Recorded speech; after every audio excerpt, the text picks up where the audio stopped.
Salam, hörmətli izləyicilər. Bəzən həyat çox maraqlıdır. Elə hadisələr baş verir ki, biz istəsək də, istəməsək də bu olur. Bəzən istəmədiyimiz hadisələr də baş verir, amma əslində həmin istəmədiyimiz hadisə dolayısıyla kiminsə xeyrinə işləyə bilər. Amma biz sonradan onu anlasaq, təbii ki, biz təəccüblənmərik, əslində bəlkə də sevinərik. Söhbət nədən gedir? Söhbət 2022-ci ildə Serbiyada keçirilən seçmə futbol yarışlarında Serbiya milli yığma komandası Portuqaliya milli yığma komandasını qəbul edirdi. Həmin oyun 2-2 hesabı ilə başa çatdı. Amma hamımızın yaxşı tanıdığımız Cristiano Ronaldo'nun vurduğu 3-cü qolu hakimlər qeydə almadı. Əslində bu top qol idi, qapı xəttini top keçmişdi.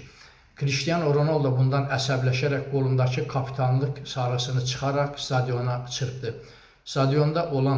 Stadionun işçilərindən biri həmin sarğını tapır və hərraca çıxardır. Onun qiyməti $75.000 məbləğində dəyərləndirilir və o hərracda satılır. Oradan yığılan pulu isə sağalmaz bir xəstəliyə düçar olmuş 6 aylıq uşaq olan Gavrilonun müalicəsinə xərclənir və həmin uşaq tamamilə müalicə alaraq, əməliyyat olunaraq xəstəlikdən qurtulur.